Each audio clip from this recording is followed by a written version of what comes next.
Bueno, como hablábamos de este problema, ¿cierto? Que nosotros mismos generamos, ¿cierto? Que nos causan los artrópodos debido a nuestras malas prácticas agrícolas, es que nos pueden generar distintos tipos de daños, ¿ya?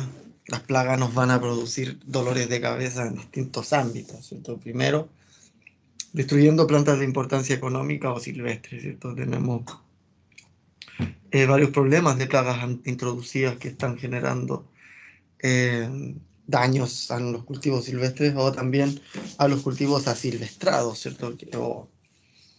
Que han llegado con plantaciones forestales, han llegado junto con sus plagas y luego esas plagas se mantienen, ¿cierto? En el ambiente, generando distintas explosiones poblacionales según sean las condiciones ambientales, ¿tá? Eso es algo que está ocurriendo cada vez más común. Acá en Chile ya se sabe que el pino lo está atacando una avispa agalladora, que es terrible para la producción de pinos, porque ustedes saben que para el que produce pino le interesa ese tronco central, ¿cierto? Lo más alto posible, ese poste central, ¿cierto? Que tenga muy pocos daños, ojalá muy pocos nudos, ¿cierto? Pero este bichito, como es agallador de los meristemas, entonces no permite que se produzcan troncos centrales muy largos ni ramas alargadas tampoco, ¿cierto? Sino un árbol chico, todo doblado, lleno de nudos, eh, que les destruye, por lo tanto, la calidad, ¿cierto?, de los productos forestales que se están obteniendo ahí. Y eso ha tenido explosiones poblacionales cada 7 años, ¿cierto? Y lamentablemente una de las formas de control, ¿cierto?, de estos organismos era haciendo una chapoda, ¿cierto? Una poda de los meristemas apicales, luego amontonar esas podas y quemarlas. Fíjense ustedes el manejo que estaban haciendo los forestales con esta plaga. Eso ha gatillado un montón de incendios y un montón de cosas, ¿cierto? Que hay alrededor de distintos incendios que dicen que por un lado han sido causados por los mismos brigadistas forestales, ¿cierto? Para cobrar seguros, porque esa madera no les va a servir. Por otro lado, también tenemos un sistema judicial y un sistema de propaganda, ¿cierto? Porque no, de periodismo, ¿cierto? Que termina mostrando lo que quieren, ¿cierto? Es que después les dicen a ustedes que son los mapuches que andan quemando los cerros, ¿cierto? Ese tipo de cosas que han ocurrido, ¿ya? Pero lo que hay de fondo en realidad es un mal manejo forestal, ¿cierto? Esto ocurrió ya en el 2009, ¿cierto? No es algo nuevo, ¿cierto? De hecho, les sabes, murieron 7 brigadistas, ¿cierto? Que no eran brigadistas bomberos, sino eran trabajadores forestales, ¿cierto? Y después se supo justamente que lo que estaban haciendo esos brigadistas o trabajadores forestales era estas quemas controladas de la chapoda por este problema de la plaga, ¿cierto? Pero resulta que nosotros todos vimos en las noticias que el problema era la coordinadora Arauco Mayeco, ¿ya? Eso lo pueden buscar, ya no me digan que yo les los cuente o soy eh, medio conspiranoico con esas cosas. Esas cosas ocurren, ya las pueden buscar, qué ocurrió, ¿cierto? Con los incendios en ese entonces, con los muertos, con la plaga esta que les estoy nombrando, y ahí ustedes solos pueden sacar sus propias conclusiones, ¿cierto? Pero esto es un tema, eso. El bichito este se llama Cirex noctilio, ¿ya? Anótenlo por ahí. Cirex noctilio. Ya pongan Cirex noctilio en pinos y todo el resto que yo les contaba, ¿cierto? Van a encontrar ustedes un montón de noticias muy interesantes ahí. Y ni hablar de todas las plagas agrícolas que hemos venido conversando y señalando en un montón de oportunidades, ¿cierto? Tanto por su diversidad como por el nivel extremo de daños que hay, ¿cierto? Y los problemas que puedan llegar a generar. También hay otras plagas, ¿cierto? Que no nos causan problemas en nuestra productividad agrícola y forestal, sino directamente a nuestros mascotas o a la, los animales que utilizamos, ¿cierto? Como ganado, o directamente a la fauna silvestre, ¿cierto? O directamente a nosotros mismos, ¿verdad? Entonces hay mosquitos, ¿cierto?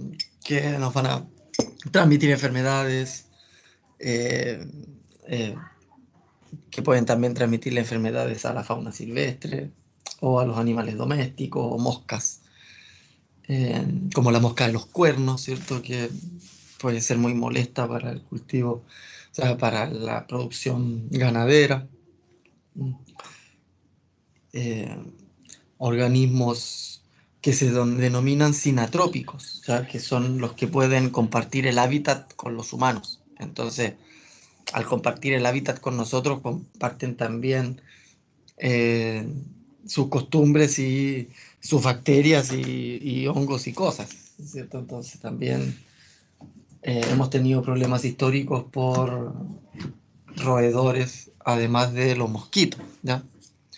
Si ustedes saben de la fiebre amarilla y la peste negra, ¿cierto? Una de las dos grandes pandemias en la historia, ¿cierto? Y han tenido que ver con mosquitos y ratas, las pulgas de ratas. Eh, Nos destruyen también nuestros productos almacenados, ya sea nuestra ropa, nuestros granos, ¿no es cierto? La madera de nuestras casas, ¿no es cierto? Eh, Distintas colecciones, ¿cierto? Cosas que se guardan en el tiempo y pueden quedar repletas de plagas.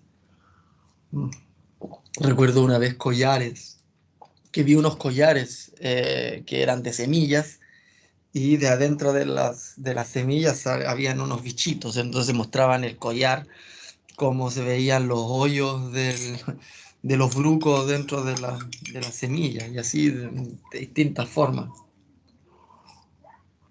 Vamos a encontrar organismos, ¿cierto? Vamos a encontrar organismos en las camas. Ya no sé si ustedes conocen esos chinches de las camas que de repente los andan eh, transmitiendo los turistas, ¿cierto? De otras partes de otros países. Ay, esos bichos tan feos. Eh, Tenemos insectos que nos pueden causar problemas directos, ¿cierto? Porque son herbívoros, predadores, eh, que están consumiendo directamente biomasa o productividad primaria neta, ¿cierto? Que es lo que ustedes requieren vender del agroecosistema. Y hay otros organismos que eh, son intermediarios de otros problemas más grandes, ¿cierto? Como el tema de la fumagina, ¿verdad? O el tema del...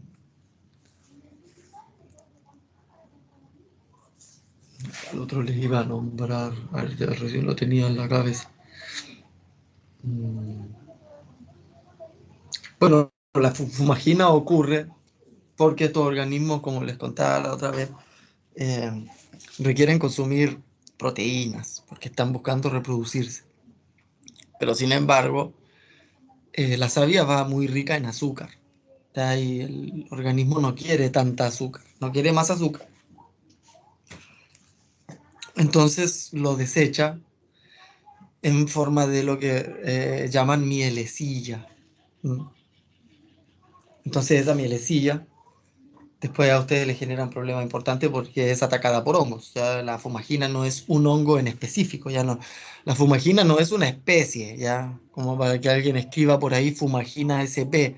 No, la fumagina es una enfermedad, ya que está producida por varios hongos, hongos que están en simbiosis y que otorgan ese color y en realidad ni siquiera atacan al tejido de la planta, solo están por encima, aprovechando esa mielecilla, ¿cierto? Que queda por sobre las plantas y que es desechada por estos organismos, ¿ya? Y el otro que les iba a contar también son las escamas o conchuelas, que son puestas por las hormigas ahí, justamente porque las hormigas consumen mielecilla. Ya esto es al revés. Ya en este caso las hormigas ordeñan, por así decirlo, a los áfidos, a las conchuelas y las escamas,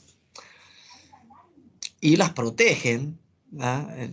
No sé si han visto alguno de ustedes algún documental, algún video, está lleno de esas cosas, ¿cierto?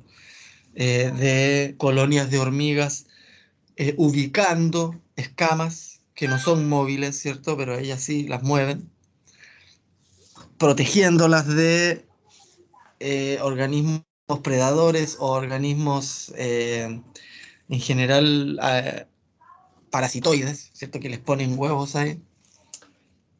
Y vienen las hormigas y las protegen, ¿ya? Entonces, las hormigas son bien complicadas eh, como daño indirecto, ¿cierto? Porque como bien les decía, la hormiga en ningún momento les va a estar atacando la planta directamente, ¿cierto? Lo que hace ella es ubicar en toda la planta esas escamas que no queremos. Y que además van a estar protegidas de los enemigos naturales por un ejército privado, ¿cierto? Mientras las ordeñan. ¿Ya? Bueno, para que sigamos un poco con el tema de la clasificación de los insectos, ¿cierto? Estuvimos viendo aspectos generales de artrópoda, especialmente de insecta. ¿Ya? Yo le estuve contando un poco de esta clasificación que estaba basada, ¿cierto?, en aspectos morfológicos, que tenía que ver mucho también con filogenética, pero que de alguna forma son las técnicas moleculares hoy en día las que están primando sobre las morfológicas, ¿cierto? Pero existía ya una relación bien importante que era bastante intuitiva, entre la aproximación morfológica de la taxonomía como con la molecular filogenética que se obtiene hoy en día, ¿cierto? Resultó que no estaba tan alejada, ¿cierto? Igual es de esperar, ¿cierto?, que las estructuras y las formas parecidas tengan también algún ancestro en común, ¿cierto? Genéticamente parecido. Y eso resultó ser así en la mayor parte de los insectos, al menos, ¿cierto? En los microorganismos es otra la cosa, ¿cierto? Es otro el tema. Pero en el mundo de los insectos, eh, los caracteres morfológicos de las clasificaciones taxonómicas clásicas no difirieron mucho cuando entró en vigencia la biología molecular, ¿cierto? Eh, pero aún así, esta clasificación está constantemente cambiando a medida que se van descubriendo otros organismos, se van descubriendo otros variantes del mismo organismo, o van cambiando a su vez también las condiciones ambientales y por ende van cambiando o especiando a los distintos grupos de organismos. Entonces, esa variabilidad es central, ¿tá? Por lo mismo que estábamos hablando recién, ¿cierto? Por un lado tenemos la resistencia, por otro lado tenemos la especiación, por otro lado tenemos la necesidad, ¿cierto?, de identificar bien a un organismo. Específicamente cuando estamos haciendo monitoreo. Recuerden que cualquier forma de manejo integrado de plagas o de manejo de plagas un poco más eficiente va a considerar, ¿cierto?, un buen monitoreo. Y el monitoreo es lo más importante en el manejo integrado de plagas, ¿cierto? Recuerden que el error experimental arrastra a todo el resto de errores y variabilidad de datos dentro de un experimento. Ya cuando ustedes van a tomar un experimento o van a ir a medir algo de la realidad a campo, lo primordial es el monitoreo, lo primordial es el diseño experimental, ¿cierto? ¿Dónde van a estar las réplicas? ¿Dónde van a ser tomadas las muestras? ¿Cómo van a ser tomadas las muestras? Porque los datos que de allí salgan ya van a venir con variabilidad suficiente, ¿cierto? Como para que ustedes puedan hacer algún análisis estadístico, ¿ya? Si los datos están malos, cualquier análisis les va a salir mal, ¿ya? Ahora, si los datos están bien, cualquier análisis que obtengan de ahí va a estar bien. El tema es que si los datos son realmente representativos o no de la realidad, ¿cierto? Porque si no lo son, da lo mismo cualquier inferencia que ustedes hagan con la estadística, ¿cierto? Lo principal es que los datos que ustedes tomaron sean un reflejo exacto de la realidad. Solo así van a poder hacer inferencias, ¿ya? Esto es súper importante porque la variabilidad se acumula justamente en el muestreo. Entonces la variabilidad muestreal o el error muestreal después se arrastra con todo el resto de errores. Entonces si ustedes toman bien una muestra, toman bien los datos del campo, toman representativamente bien los datos del campo, todo lo que puedan inferir de esos datos está bien, ¿ya? Y al revés. ¿Ya? Si hubo un error en la toma de datos, olvídense que les va a servir todo lo que ustedes van a generar de ahí, ¿cierto? No se va a servir para nada, porque la realidad va a ser otra cosa. ¿Mm? Entonces eso es importantísimo. No existe programa de control o de manejo integrado de plaga eh, completo o bueno si no considera una exhaustiva forma de monitorear. Esto implica varias planillas, varias repeticiones, distinta gente observando, ¿cierto? Para que puedan afinar la mirada, el ojo, la forma de cuantificar y todo eso, ¿cierto? Que todos cuenten lo mismo. Entonces, si eso es así, los datos que obtengan van a servir y van a poder tomar decisiones eficientes, eficaces. Si no están tomados bien los datos, olvídense de eso, ¿cierto? Porque lo que puedan decidir de ahí no va a tener nada que ver con la realidad y no les va a funcionar y no les va a servir y van a gastar plata de más. Y ahí sí que van a tener problemas porque se gastaron la plata, se gastaron en monitoreo y después igual perdieron con el daño económico que les generó la plaga. Entonces, doble pérdida. Recuerden que la idea de hacer un control es que el costo no supere, ¿cierto?, el daño que puede generar la planta, la plaga. ¿Mm? Entonces ya si el umbral de daño económico pasa a ser el doble, justamente por haber hecho un mal plan de monitoreo o de manejo integrado de plagas, porque falló en lo más básico que era el monitoreo, entonces ahí está todo mal. ¿Ya? Entonces por eso les digo, como el gran tip, ¿cierto? Pero cualquier programa de manejo integrado de plagas y su éxito va a depender de cómo estén monitoreados los datos en el campo. El resto va a dar lo mismo, ¿ya? El resto es accesorio. Si sus datos son buenos, pónganle el análisis estadístico que quieran. Si sus datos son malos, van a tener que hacer inquisición estadística porque sus datos no les va a servir para nada. ¿Mm?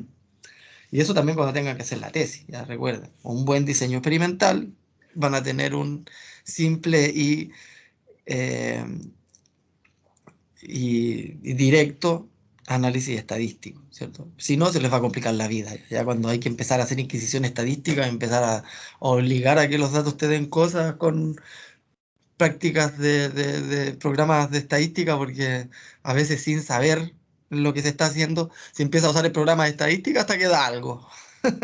Y esa es la mala ciencia, ¿cierto? No se metan ahí, ¿cierto? Porque eso es cualquier cosa, ¿ya?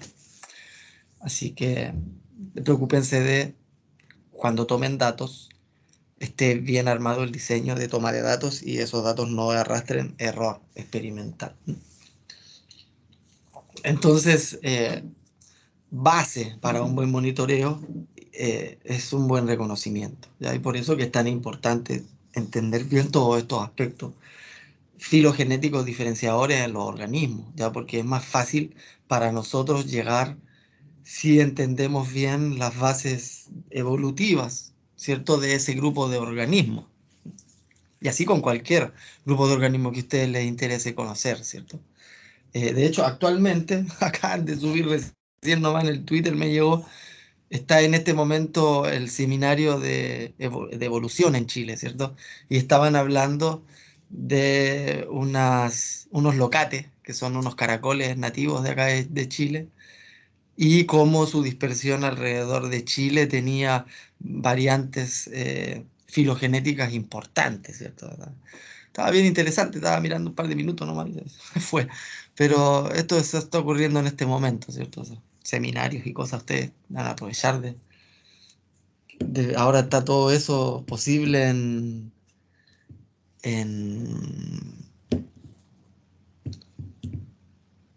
está todo posible de hacer en, en el mundo online virtual. O sea, antes había que viajar para esas cosas, ahora por suerte no. No sé si. Yo creo que se va a mantener híbrido después de esto. Aunque no sé si van a poder seguir cobrando. Pero bueno, ojalá así se evita esa práctica ridícula de estar cobrando por los seminarios y los congresos, ¿cierto? Y el acceso al conocimiento, ¿cierto? No tiene por qué ser. Que paguen los auspiciadores, ¿cierto? No tienen por qué estar pagando los investigadores. Pero bueno, eso es otra discusión que podemos tener. Ustedes saben que yo siempre les pelo el cable. Pero bueno, la importancia entonces de comprender y entender bien la morfología sistemática de los organismos, ya para que el monitoreo sea eficiente, ya el monitoreo sea correcto. Entonces estuvimos hablando de esto, ¿cierto? Vimos que los organismos se clasifican, ¿cierto? Tienen distintos grupos, distintos subclases y de ahí familia, ¿ya? Eh, pero podemos considerar que al menos la gran mayoría, ¿cierto?, de las especies de importancia agrícola se van a encontrar dentro de los insectos con alas o de la subclase Pterygota, ¿ya? Eh, no todos los grupos de insecta son consideradas plagas, ¿cierto? Son muy pocos órdenes, ¿ya? Y esos son los órdenes que tenemos que al menos tener más claros, ¿cierto? Entonces, la idea es que no seamos entomólogos, porque para ser entomólogo tendríamos que entender de los órdenes de todos los tipos de insectos que hay y eso es una locura, ¿ya? Son muy diversos los insectos. Pero para suerte nuestra, de los agrónomos o de los que hacemos ciencia aplicada, eh, no son muchos las órdenes, ¿cierto?, de organismos plaga de insectos. Y como les decía, hay bastantes discordancias, ¿cierto?, en distintas clasificaciones, como le hablaba recién, existe el tema morfológico, el tema sistemático, esto es constante cambio, ¿cierto? Pero hay que quedarse en general con esto, ¿ya? Con estos grupos u órdenes de insectos principales, que son los ortópteros, los hemípteros, los lepidópteros, himenópteros, coleópteros y dípteros. Pueden ver que todos terminan con ptero. Bueno, ptera es en latín significa alas, ¿ya? Entonces, cada una de esas cosas significa algo con alas. A ver si me acuerdo. Ortóptera significa alas rectas, ¿ya? Hemíptera significa mitad de alas. Lepidóptera significa alas con escamas. Himenóptera no me acuerdo, la verdad. ¿Para qué los voy a Membranosa, cuentear? No recuerdo. membranosa. Membranosa, muy bien, muchas gracias. Eso está excelente. Así entre todos vamos aprendiendo. ¿Ven? Coleóptera significa alas duras o alas esclerosadas. Y díptera significa dos alas, ¿cierto? Eso que yo les contaba evolutivamente, que en realidad igual tenían cuatro alas, pero la diferencia es que las alas posteriores evolucionaron en forma de alerones. Bueno, y es por eso que las moscas pueden volar así, porque tienen esos alerones. Mientras que las himenópteras, coleópteras, todas doblan así. Fíjense ustedes, ¿ya? Esa movilidad de las moscas es lo más en el mundo de la aerodinámica. De hecho, en el desarrollo de los drones, están como locos con el tema de los alerones de las dípteras, ¿ya? Estos robots voladores también lo están haciendo eh, con biomecánica basada en las dípteras. Ya es súper loco. Por eso que, o sea, a nivel aerodinámico, las campeonas del vuelo son las moscas, ya son las dípteras. No hay organismo en el mundo que vuele mejor que una díptera. Y es justamente por esa evolución de sus alas. Ya, es re loco eso. Bien interesante también de seguir evolutivamente, ¿cierto? Bueno, a ver estos bichos. Ahí tenemos Orthoptera, como yo les decía, no tiene muy buena resolución la foto, ¿cierto? Pero las alas rectas son estos saltamontes o tucuras o langostas, ¿ya? Recordar que el tema de las langostas tiene que ver con quorum sensing, ¿cierto? Tiene que ver con lo que se denomina histeria colectiva, ¿ya? Resulta que cuando hay poquitos saltamontes, van a seguir siendo saltamontes toda su vida y van a morir como saltamontes, ¿ya?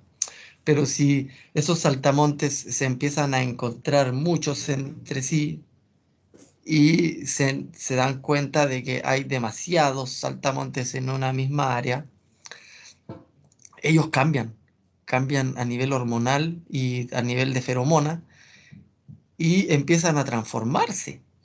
Se vuelven más agresivos, cambian incluso su tonalidad, cambian la piel, cambian el tamaño. Es re loco esto, ¿eh?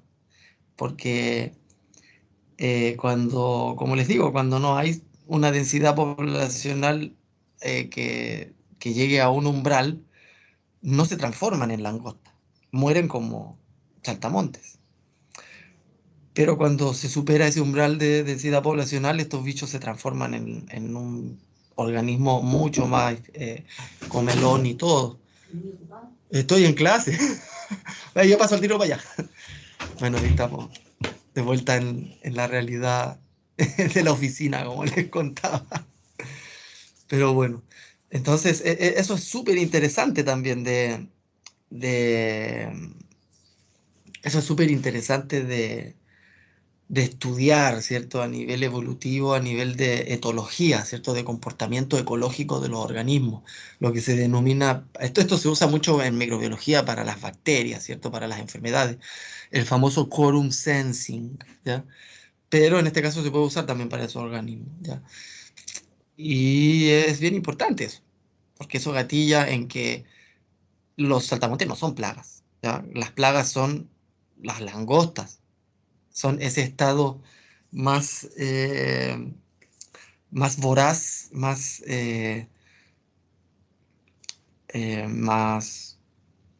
agresivo, ¿cierto? Que tienen las langostas, ¿ya? Entonces eso igual es bien importante de considerar porque ahí hay relaciones denso-dependientes bien importantes, ¿m? Que tienen que ver con tanto con la relación predador-presa en el control de plagas, como también en esta relación intraespecífica, ¿cierto? Del comportamiento que puede cambiar según la densidad poblacional. Eso es re loco, ¿ya? Pero ocurre y es muy interesante a nivel etológico. Aquí están los hemípteras, ¿cierto? Que hay un suborden ahora que se llama Homóptera, ¿ya? Porque antes se consideraba todo hemíptera, ¿ya? Pero resulta que después a un grupo de hemípteras, conchuelas, escamas, chanchitos blancos, ¿cierto? Eh, Mosquitas blancas, pulgones, son de la suborden Homóptera, ¿ya? Mientras que los chinches, ¿cierto? No sé si ustedes conocen los peorros, que también les llaman así, eh, las vinchucas y esas cosas son hemípteras, pero suborden Hemíptera, ya no son homópteros. Entonces esa es como la gran diferencia entre los homópteros y los hemípteros, pero siguen siendo todos parte del orden Hemíptera. ¿tá? Por más que esté el suborden Homoptera. Pero yo les aclaro, porque en algunos casos van a encontrar a los pulgones o a las escamas o las conchuelas o los chanitos blancos, los van a encontrar como homópteras, cuando en realidad son hemípteras. A ver, yo aquí tenía un libro, parece que lo presté. Qué terrible. Por eso no me gusta prestar cosas.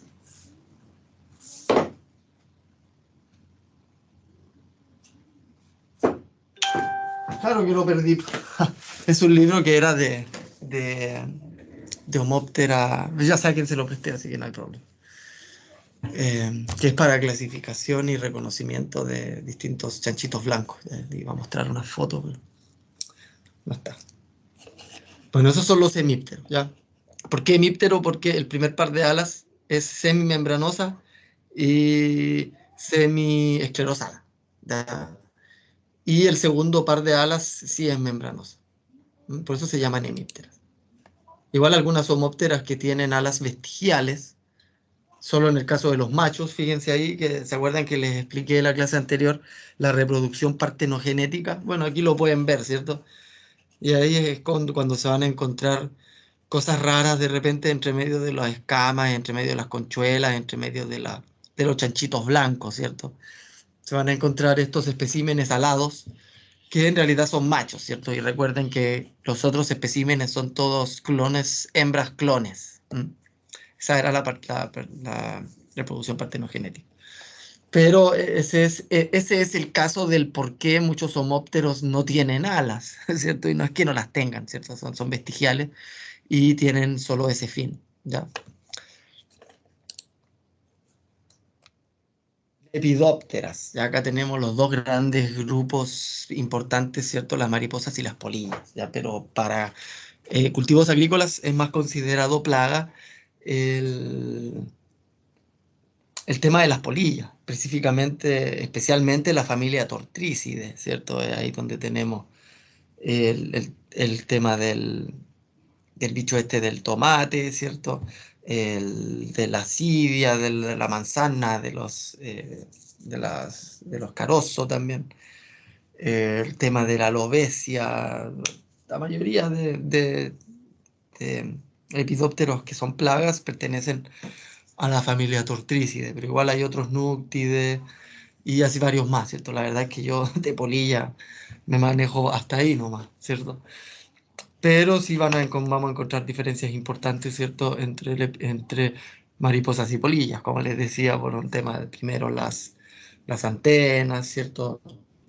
También un poco eh, su comportamiento. Unos son más diurnos, otros son más nocturnos, ¿cierto? Las polillas son más nocturnas. Y así también sus colores, pero eso no quiere decir que no existan lepidópteras que puedan ser plagas. De hecho, las larvas de lepidópteras son terribles, ¿cierto? O sea, de las mariposas, ¿ya? Porque sabemos que las larvas de las polillas son en general las más complicadas. Pero justamente este grupo tiene esa particularidad, que los problemas de plaga no los vamos a tener con los adultos, ¿cierto? Sino los vamos a tener con las fases larvarias. Aquí están los himenópteros, ¿cierto? Que son en general eh, enemigos naturales, ¿cierto? Amigos nuestros.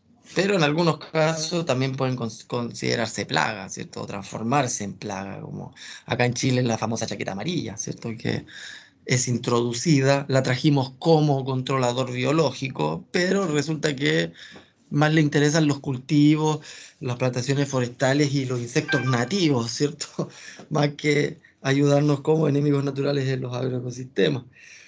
Las hormigas son otro caso interesante de himenóptera. Ya ustedes me dirán, oye, pero si las hormigas no tienen alas. Sí tienen alas, ¿cierto?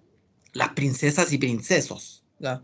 Porque justamente tienen el mismo fin que la reproducción partenogenética, ¿ya? Entonces, cuando hay condiciones, ¿cierto? Salen unos huevos específicos que llevan información genética para generar insectos alados, hembras y machos. que en algún momento salen de la colonia para formar otra. Ya salen a fundar otra colonia. Y para eso se requiere reproducción sexual para que exista flujo génico, ¿cierto? Variabilidad genética intraespecífica. Y, y obviamente en este mundo del azar, ¿cierto? Algunos genes o algunas progenies van a tener más éxito que otras, ¿cierto? Entonces van a haber nuevas colonias fundadas o no, ¿tá? Y eso va a depender del azar genético. Entonces, es por eso que ciertas veces aparecen hormigas con alas, ¿cierto? Que son hormigas princesas, ¿ya? Recuerden ustedes la película Bichos, ahí aparecía una hormiga reina sin alas y recuerden que las dos hijas que eran princesas eran aladas, ¿ya? Esa película es súper buena porque fue hecha por entomólogos, ya tiene cosas bastante interesantes de entomólogos, ¿cierto? Como cuando llegaba la hormiga a tomarse una sangría, ¿cierto? Con el amigo eh, que era un zancudo, ¿cierto? Cosas así. Pero bueno, era re loco. O cosas más interesantes como por qué los chanchitos de tierra hablaban en otro idioma, ¿cierto? Y es justamente porque ellos no son insectos, ¿cierto? Ellos son crustáceos. Y así con las himenópteras, ¿cierto? Hay una que le llaman la hormiga panda, no sé si ustedes la conocen, es nativa chilena, es una locura. O sea, los fotógrafos se vuelven locos con ese bichito. Y no es una hormiga, es en realidad una avispa áptera. ¿Mm? Porque en la evolución de las himenópteras, todas eran avispas, ¿ya? Avispas pseudosociales, primero solitarias, luego pseudosociales, hasta que terminaron en estas sociedades magníficas, ¿cierto? Que implica el mundo de las ovejas y el mundo de las hormigas, ¿ya? Todo eso viene desde unas avispas solitarias, ¿ya? Que son las primigenias de la evolución de las himenópteras. Es una locura también estudiar el mundo de la evolución de las himenópteras por sí mismo. Los coleópteros, ni hablar, estos son los organismos que más diversos hay en la Tierra, ya de todo el triángulo, o sea, de una torta de la biodiversidad de animales que existe en el mundo, más de una cuarta parte de esa torta son solo coleópteros, ¿ya? Con eso los dejo mal, ¿cierto? La diversidad de coleópteros es pero gigante, es increíble. No entiendo cómo puede haber un sistema de clasificación de coleópteros siquiera, porque es una locura la cantidad de coleópteros que existen, la cantidad de especies de coleópteros que existen, ¿no? Y de aquí tenemos distintas plagas, ¿cierto? Los culculiónidos, vamos a tener problemas de latéridos, vamos a tener problemas de eh,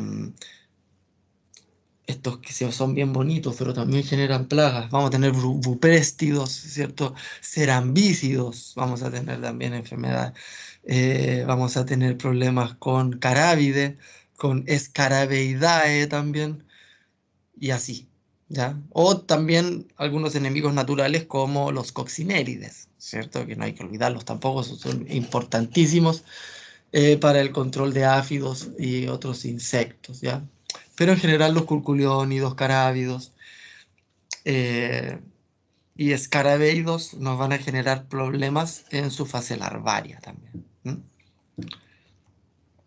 Y los dípteros, aquí tenemos los dípteros, la mosca común, ¿cierto? Los múcides son un problema para la sociedad, ¿cierto? En las casas a nadie le gustan las moscas, ¿cierto? A nivel industrial, ¿no? Un problema también. Transmiten un montón de enfermedades bacterianas, ¿cierto? Hongos que transmiten.